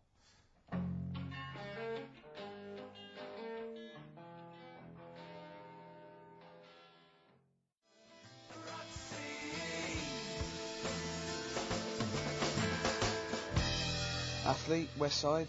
I still like that one. It's a good track. Yeah, I was worried it's a bit novelty. It would go off very quickly, but it's good. No, Very it's not melodic. bad at all. On XFM 104.9, I'm Ricky Gervais, with me Steve Merchant, Karl Pilkington. Steve. Well, we were talking about the news just now, and there was a story I heard in the week. I think it was on the radio, and I don't know all the details. But what I heard was that a number of, I think it was Falkland, maybe Gulf War veterans, were, I think, suing or complaining to the government because they wanted compensation for post-traumatic stress disorder. Now, I don't know all the ins and outs of it, but it seems to me that if you're in the army and you're a soldier, a certain degree of trauma is kind of inevitable. I mean, after all, if you're any good at your job, you are going to see people getting killed. So I don't understand what the ins and outs of it are. I don't know why. Nobody came back and Tony Blair met him and go, all right, well, not really, no. Go on, what's the matter? Well, if there was people shooting at us and everything, it was all muddy. Well, calm down, don't cry. Well, I will. There was a drill sergeant just kept shouting, saying, "Look at you, stupid boy, where's this he's gun's got a not train, clean?" And I hasn't just he? cleaned the gun and it was fine, and now he's telling me to clean it again. Yeah, the boots, they were shiny. fine, he was Well, he's showing. got to do that, it's more His discipline. neck was as big as his head. Well, yeah, but you don't know what they, I don't know what the ins and outs of it are, but what you got to do is make sure you know what you're going into. That's what I do. You got to check the small print. So if I was, going over to like the Falklands or the Gulf, I'd put my hand up and go, will it be horrible? And I go, you at the back, yes. Will it be horrible? It will be horrible. Yes, it will be horrible. There will be shooting and lots of death and everything. I go, right. I'm not going to go. And they go, Exactly. okay then. Okay. that should be fine, yeah. Should be fine. Yeah, just like that. Is anyone else scared about this? Pretty much all of us. Okay, then we won't send anyone. Then. Exactly. My brother went into the army, right? Because he couldn't get a normal job, and my dad said, if you don't get a job by such a date, that's it, son. You're going in the army. So when was the Falklands? Was it about 81? Right, and he joined back in like 81 or something. And he I don't know, he was in Aldershot or something. Oh yeah. And he wrote back to my mum saying, a bad time to join, bad time in this. So she wrote. What bad time to join? That's so sweet, Carl, isn't it? That's like, dear Dad. Yeah, well done. Don't know if you've noticed. Yeah. I was on the dole, that's for sure. Thank you for joining. A month before the Belgrano. Anyway, go on. My mum called up, spoke to the sergeant, and said, "Can you leave him out of this one?" Can you leave him out of this one? What, the Falkland War? He's only just joined, and she called him Chuck, which he got done for. Like, she's one of them, I think it's a northern thing, like saying, "How are you, Chuck?" Yeah. And she called the sergeant Chuck, and the sergeant said to my brother, "Your mum, she's called up and asked if you can not go," which, of course, we'll see how it goes. But can you tell What her? do you mean? Why did the sergeant even entertain this? Well, Pilkington, come here. Your mum's been giving me a bit of earache. Now listen, tell her I've told you, but can you call her, because she called me Chuck and everything. Can you call her and say you don't mind? Well, not really. Oh, please, because I've promised her I'll say you want to go. No, please, say you want to go. Why was he entertaining this phone call? probably because he was new. What? Because he was new to the army, I suppose. Who? No, I mean the your brother. sergeant. I don't know. Maybe they do that. So what happened? He didn't go in the end? So he didn't go. No. You can't do. But that's ludicrous. I love it. We went over the top. Pilkington, No, I've got a note. Yeah. Is this really your mum? Yeah. Okay. No, this seems to be in order. Because I noticed it says, I do not want to go into the army. I don't want to go and fight, and it's crossed out and it's good. My mum says don't Yeah. go. Now, you didn't write this yourself. No, did you, no, my mum Pilkington? wrote this. Okay. You definitely wrote this yourself. Your excuse. You're going to have to fill envelopes. No, I'm sure if he was needed, he would have had to go. But I think they made a bit of a special effort. They sort of said, "Oh." Well, it wasn't conscription anyway. Oh no, I was But were the other soldiers going around just going, Pilkington. No, he ended up being a mechanic in there, and he got kicked out for going for a packet of fags in a tank. What? Now, wait a minute. Do you mean he nipped down the shops Yeah. in a tank? Yeah. I don't Okay. believe that, Carl. You've made Honest that to up. God. That, and he went off with the sergeant's wife. So that didn't help, and he ended up getting kicked out. Sorry, your brother's a genius. I love this. First of all, he gets a call from his mum, go and let him off, and he goes, oh God. Then he goes, where's Pilkington? His mum's on the phone. Where is he? He's near your house, Sergeant. Near my house? Well, why is... No reason. Well, when he comes back, when he's finished, tell him his mum called. And can he get me a packet of fags? Tell him to walk this time. This Wow. is ludicrous. So the sergeant found out that he was Yeah, sleeping with his wife? Yeah, I don't know. I mean, I was Did quite your young. mum phone up and say, let him off? Let him off this court-martial him. time. Can he... Yeah. That's fantastic. But he misses it. I mean, I haven't seen him for about 11 years. But ever since he came out, he's just kept getting into trouble and that. And the army, you know, people slag it off. But I think if you're a certain type of person, it's good for It you. didn't straighten him out, did it? No. He was going down the shops in a tank, he was shagging someone No, behind but their back. it's Yeah. really weird. It's like back then, he was like a proper adult, and he had a house, and he collected crystal with his wife and that. And now, he hasn't got any of that.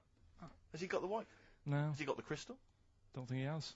And he hasn't got the house. Seriously, I haven't seen him for about 11 or 12 years. Oh, So I so haven't even spoken it to always him. Carl's stories always start off nice and funny, and then they just leave me empty and slightly depressed. I don't know whether to hug him or shoot him, put him out of his misery. Can we take Carl to the... phone in if you think I should take Carl to the vet and have him put down. Because it's just too stressful.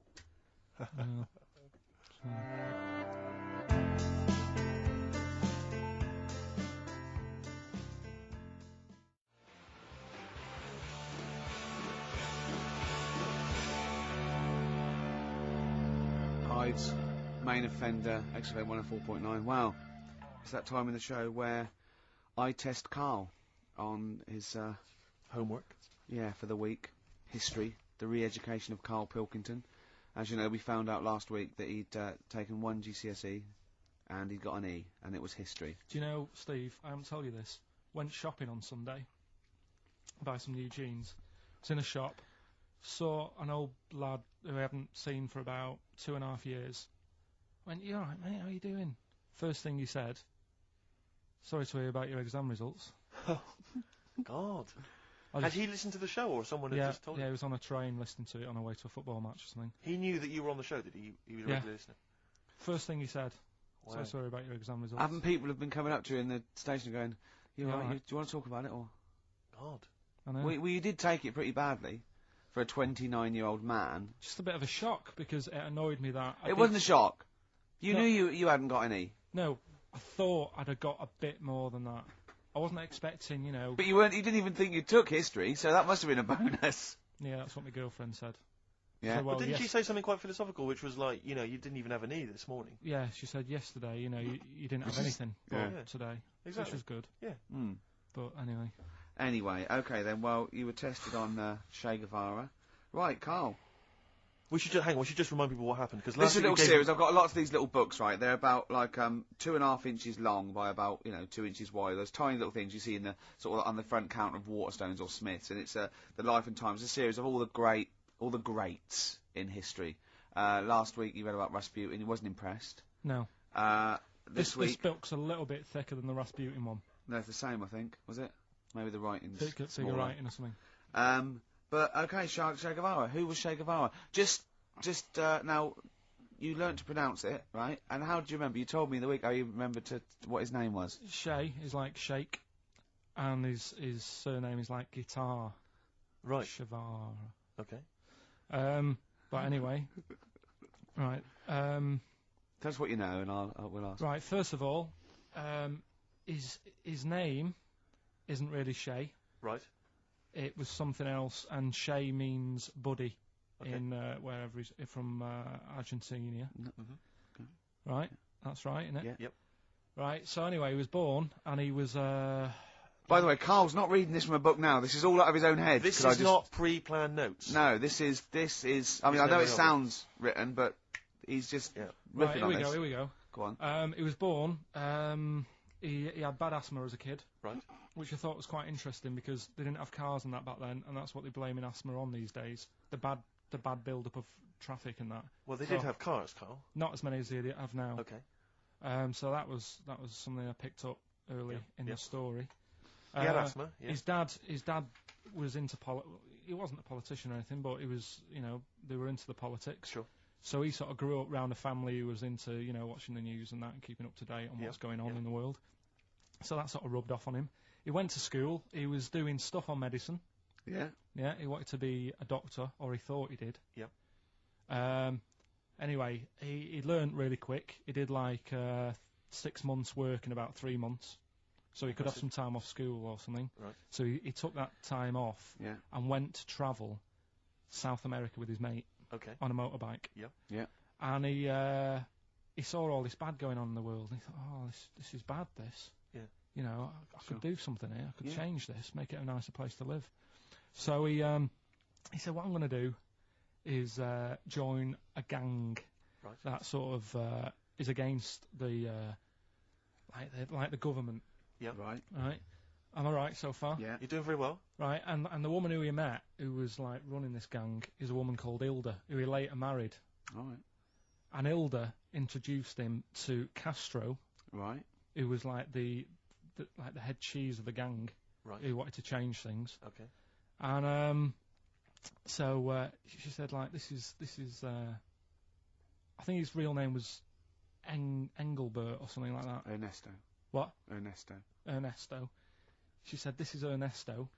He does medicine. Should have him in our sort of army. So when there's injuries and that, he can make people better. Yeah. So he said, yeah, all right then. So he joined the gang, and they went went to sort of. I'm chopping it down a bit. No. Oh, sure. You're condensing. It's not in real time. No. So anyway, so they go. It feels like it. You see, this is why I just wanted you to ask me questions. Well, listen. Let's cut to the chase then. So, obviously, he made his name as part of the Cuban Revolution. Yeah. Yeah. Do you know what date that was? About. No, I don't. Okay. And obviously, so he was a big involvement in that. Yeah. In which country was he caught? It was caught in Bolivia. Yeah. How did he die? They executed him. Yeah. They shot him, and his last words before he died, right? The guy's there with the gun, and he wasn't scared. He wasn't crying or anything. He said to the bloke with the gun, he said, "Go on, shoot me. Be a man." Yeah. He said. Yeah. And they shot him. And did it tell you what happened to him after that? His dead body? No, but Suzanne was telling me about this the other night. She said there's more to it than that. They stuck it in a glass coffin, didn't they? Yeah. Well, no, but before that, they cut off his hands and his feet and sent them to the. No, and because they buried him in different places, and then they buried the body. I think they might have sent the hands to Fidel, but they buried him in an unmarked grave because they didn't want anyone to start using his grave or his tomb as a place of martyrdom. But of course, that just made him even more of a martyr because no one knew where he was buried. So it just meant that he was even more of a. Yeah, but that wouldn't work anyway, because if they did find out, that's more places people can go and sort of grieve. Do you know what I mean? If you've got all these different graves. What, with different parts of his body? Well, you've got a foot over there, and it's like, well, oh God. His head over there. Thanks for what you're doing. Yeah. No, so all in all, essentially, what's your summary of Che? Yeah, you like him more than Rasputin, don't you? A lot better bloke than Rasputin. I can understand why he gets one of those little books. Well worth knowing about, and good bloke. Did a lot, Crammed a lot into his short life. Yeah, but interesting bloke. But just on the subject of Che Guevara, Steve called me up in the week because he was going through the duty log. We love the complaints on the BBC duty log, and someone had written in because one of the Blue Peter presenters was wearing a Che Guevara T-shirt, and what did the bloke say? Yeah, this is a series of people can phone in and write and complain to the BBC about different things. Why would you complain about wearing something? Well, this was the thing. Is you can phone in, but the best one. I mean, there's been some amazing complaints. Oh, there's some great ones. The best one, my favourite one that wasn't a complaint, but was actually just someone had to phone in, was what an excellent edition of Kilroy this morning. Yeah, but there's lots of that. There's things like Esther was superb. Yeah. Woman called one. Woman called. There was a brilliant one I remember once, which was Robbie Williams was wearing a Nike T-shirt on Top of the Pops last night. Product placement on the BBC.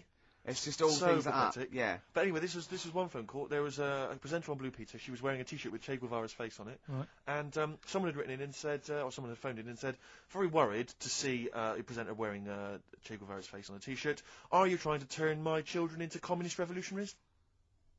Yeah. Imagine that. Imagine who's thinking that. Who's bothering to phone up with that information, Karl? Yeah. Who knows what they're going to say about this show? Yeah. I mean, you've been championing the work of Communist Revolution. Luckily, no one listening to this show can either write or operate a phone. So I think we're pretty safe. So thumbs up for Che Guevara. Yeah. Well done to Karl there. Yeah, no, I thought it was I did brilliant. alright, didn't I? But the thing Yeah, is, Karl, that- you keep saying to us you don't understand why history is interesting, and yet you're clearly interested by that. You remembered that Karl, information. I've got another. Yeah. I've got a few in the series. Can I give you your next week's homework? Go on. There you go. Oh, Read it out. Hitler. Hitler, the life and times of Hitler. 1889 to 1945. Yeah. Yeah. Do you know much about him? What's the significance of that last date? Why did he? What was that last date, Karl? Why do you think he died in 1945? End of the war. Yeah. Which I'm interested in. So this Yeah. will have stuff about Anderson shelters and that. It might not be covered in the Hitler biography, the Anderson Shelter, but Just check if there was a special Anderson chapter. Anderson Shelter chapter. Well, I'll look forward to this. Yeah, It'll be yeah. interesting. Powdered Egg is page 4. Yeah. Excellent. Well, we're going to play a hip hop. Yeah, it's time for a hip hop hooray. People are absolutely in love with this feature, Rick, as you well know, and I know you're somewhat jealous of it. Yeah. This week, I know that Outkast are currently on the playlist, aren't they, with their new single "Whole of the World"? Is that Yeah. all? The whole world. Anyway, this is a track from the big compilation Outkast. It's just a sort of compilation of all their greatest hits, and this is a good one. It's called Rosa Parks. Play it, Karl.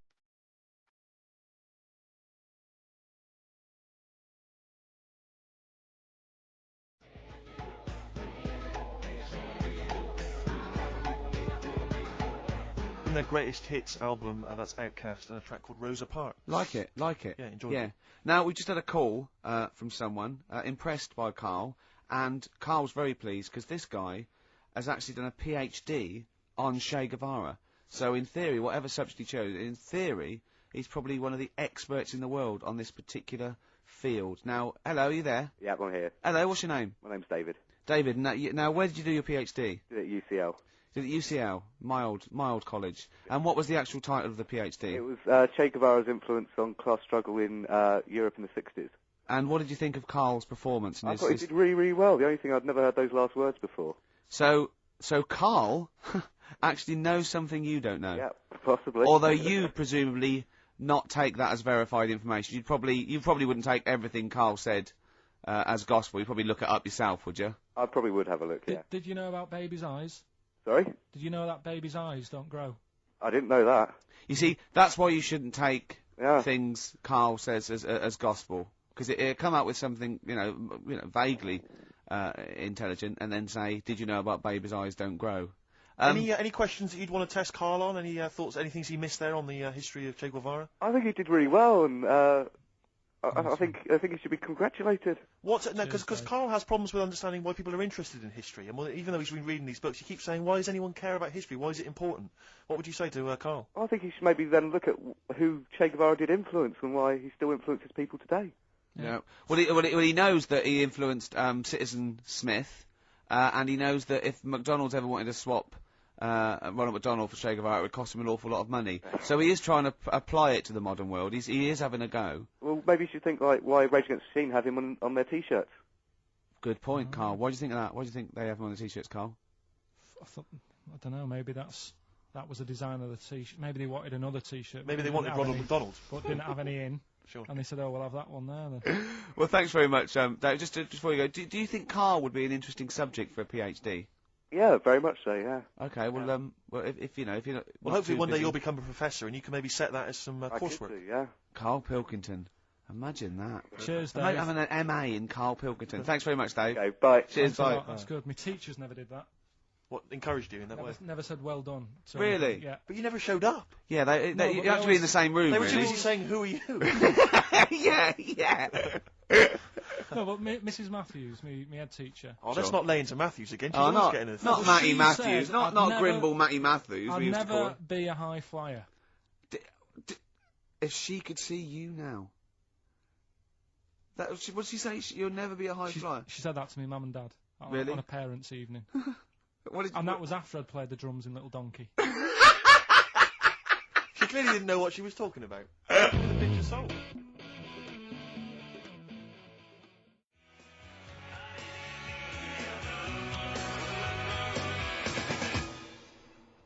REM with Orange Crush on XFM 104.9. Well, nearly through. Only 20 minutes to go. I'm Ricky Gervais with me, Steve and Karl. Karl, what did you point to me then? Just reminded me. Go on. Orange Crush. Do you know we were talking the other night about contraceptives?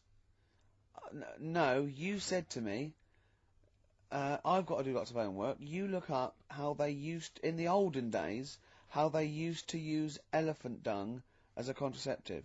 And I went, what? And he went, no, look it up. You give me those things. I said, I don't know. Was it they put, when you're running around with dung on the end of your knob, no woman really wants to go near it. Is that how it worked? And you went, come on, you give me things to do. If you've just written a PhD on how to use elephant dung as a contraceptive, please get in touch.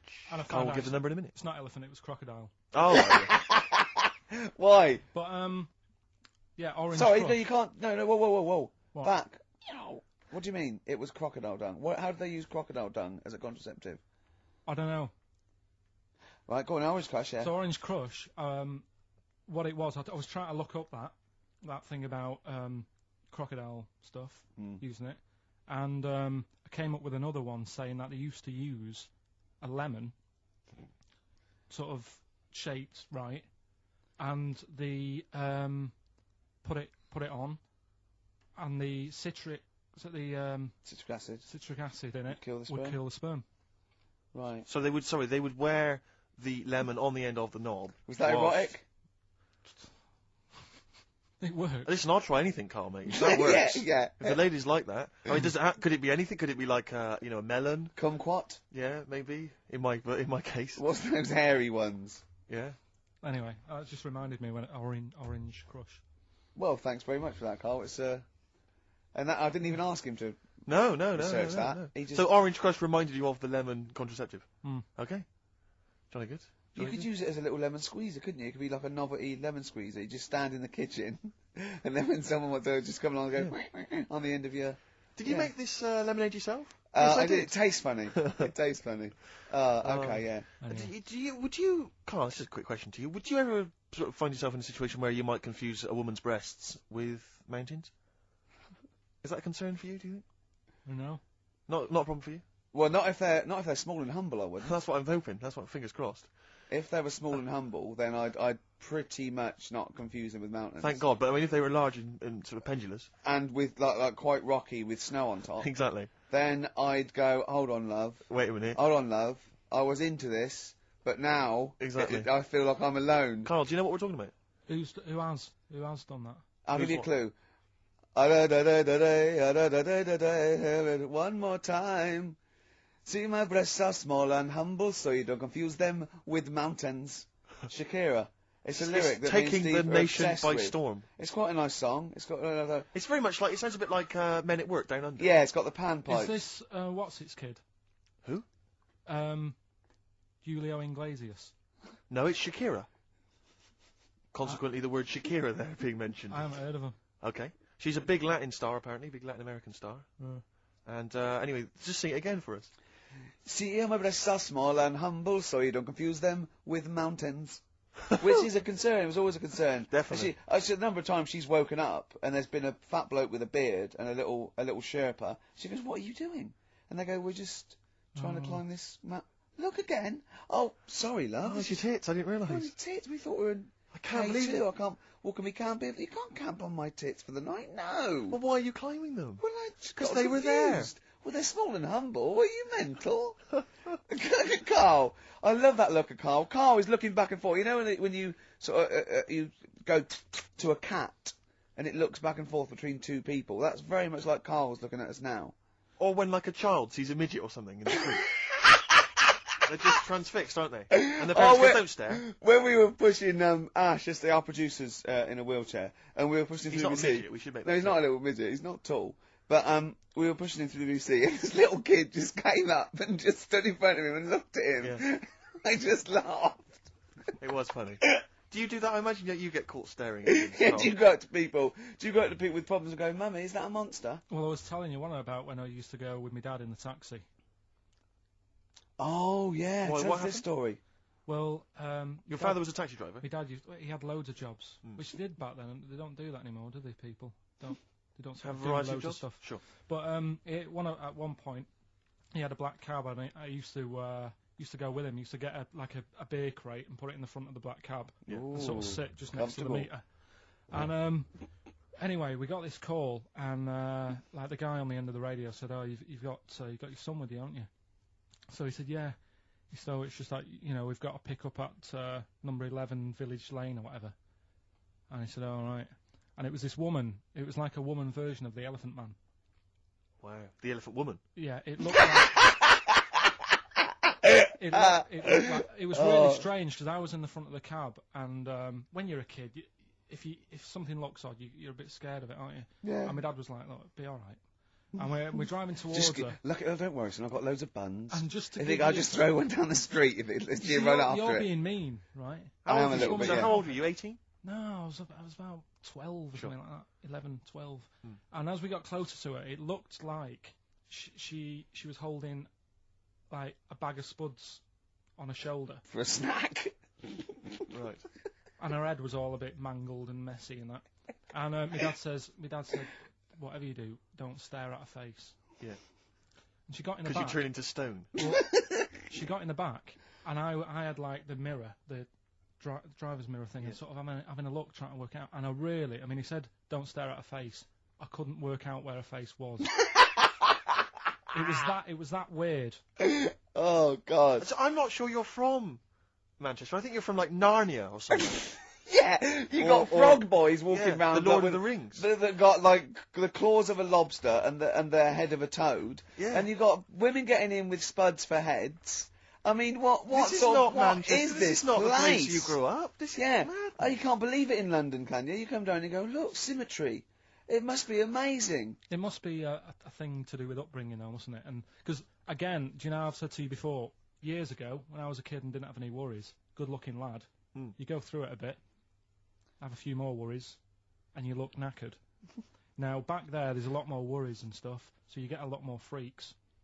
Whereas in London, everyone's like happy, aren't they? Got I loads love of the money. fact that stress can cause your fingers to fuse and your heads Yeah. to grow. No, but if She must have been really stressed to have a head like Yeah, that. yeah. She what was? Bag of Yeah, sluts. was she an accountant or something?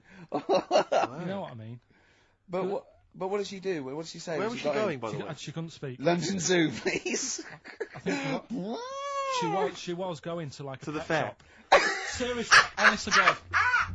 On my mum's life, she was.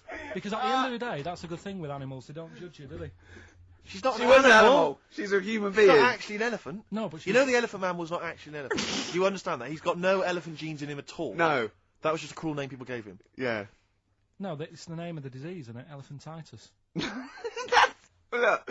So listen. So this woman, why was she going to a pet shop? She was going to a pet shop. What, to find a husband? Is Play a song. this true? No, it is true, yeah. Oh, But God. I'm not taking the mickey because it must be So, really bad for Of you. course it But is. Carl, I we need to haven't. ask. I'm going on to you today about cutting myself shaving. Yeah. I was going on about that. To think that she's probably not alive now, but to think, But look, you're saying that you're going to say this is a worse problem than a little cut shaving, aren't you? yeah.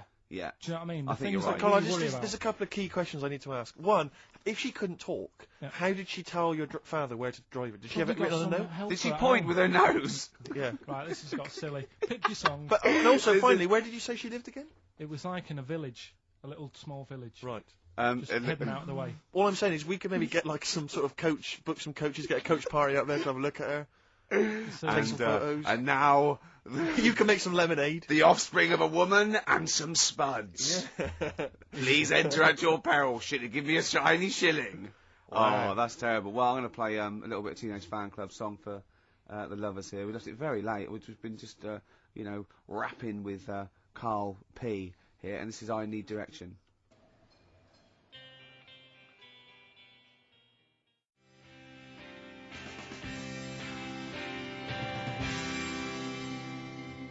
Teenage Fan Club. Oh, they're a good band, They aren't are they? a good band. XFM 104.9. So, well, we're nearly there. So, will your girlfriend be proud of you now? You performed a PhD graduate it's a there, bit annoying because she's not in London today. She's in Sunderland or something, or Newcastle, right? working. So she won't know what your greatest triumph. She saw last week's and you got an E in history, and now this week you come through Yeah. with some great praise that Mrs. Matthews never laid upon Even you, did looked she? at. No. No, just said you won't be a high flyer. Hey? You've shown them, haven't you? You never know. I mean, I had mates who, my mate Colin Makin, who Sure. did the disco with me. Pilkington's making music, yeah. Pilkey's making music. Yeah. He was dead brainy. I don't think he's up to much these days. Sure. You Just- can't plan it. Yeah. Just goes Yeah. to show. Well, I mean, you can do there's a certain amount of planning you can do. I mean, driving a tank down to the shops with some fags, Yeah. never going to mean you're a high flyer. You know? And that woman who you picked up in your black cab, she's in a circus now and she Yeah, can happy. fly, which is good. Am I confusing that with a film? You went to see a film this week, didn't you? Mm. What did you go see? The Monsters Inc. Oh Did you yeah. have a little argument? What was the argument about? Did you have an argument with your girlfriend or something? Because about Well, the history thing took over last weekend, to be honest, when you found out my results. That was like the talking topic of most of the weekend. And, why? What did she say? you brought it on yourself. Why didn't you take it serious? Was she annoyed or upset? Well, she just sort of said, you can learn. Look, you learned Rasputin. Mm. If only you did You've that done at school. that. You've done Do you know what I Rasputin. mean? She said, you can do it if you're told to. She said, it's only because Ricky's told you to read the book that you're reading it. Does she think we're sort of like taskmasters? Does she think we bully you? Nah, she knows it's just a laugh. What did you tell your parents about your? No. No. Never. Because they never even questioned where my results were, so I don't want to tell them that, I didn't get any. No. How did they do it at school? Didn't have them back then, did they? Right. When was that, Karl? The Middle Ages. Ages. I don't know. Like I say, back then it wasn't about getting results and that, was it? It was just about learning trades. I mean, my dad, right? He can put windows in his house. Yeah. Do plumbing. He should. It's dark, isn't it? He's done that first of all. Right. So he can do what? He's got a multitude of different Yeah, jobs. he can do all sorts. Do you know what I mean? If there's a problem in my flat, I can call him up and say, this isn't working. What should I do? And he'll say Is that our brain surgeon? he'll say, "Oh, fix it." Sure. So what about Monsters Inc? What Yeah. did you make of it? It's all right. It is a kids' film. It sort of annoyed Is me. it? Okay. I was having what gave that away? Do you think? Was it the songs? Was it the animation? Yeah, the fluffy little things that squiggled round on the screen for an hour and a half. It is annoying because there's kids everywhere and kids don't watch films, do they? No. Do you know what I mean? They're messing I don't know why around. they make kids films. And you To can't be honest, it's mental. can't concentrate properly when you've got kids, Screaming, making shouting. noise around you and that. Yeah. So I'd say my little review, wait until it comes out on DVD. What a great review that would be! Wouldn't that be great? Film 2002. Yeah. Jonathan Ross going, well, I don't want to give it away. Wait till it comes out on DVD. Yeah. Oh, No, but not giving it away. It's just that you can't watch it properly when there's kids screaming around you. sure. Do you know what I mean? What are you looking forward to this week? You going to go and see anything? Just been talking to Ricky now because my missus is away. I'll probably get out a DVD tonight. Yep. Rounders. Oh right. I Okay. thought you might like that. And It's if you like can gambling, get, but I mean, if I can get you tickets, say in the stalls or in a box for the stage version of Midnight Express, would you be up for that? it's on ice. 'Cause I think it's the final year, isn't It's it? lovely. It's Midnight Express on ice. Yeah. And it's a musical as well. They're on roller Do skates. you have any dope under your jacket? No. Yeah. It And is well worth it's, hunting out. it's great. John Hurt is actually in this version as well, which is fantastic. It is Who played the Elephant Man. So the universe all comes together. Have you ever seen the stage version of The Elephant Man? No. You'd love that. Yeah. Who's in that? I have seen a clip of it. Who plays him? I think they got a real guy with elephantitis. Right. Yeah. What are you finishing on? Let's have a final song for the ladies. It's from the album Kiss Me, Kiss Me, Kiss Me by The Cure, and it's The Beautiful Catch.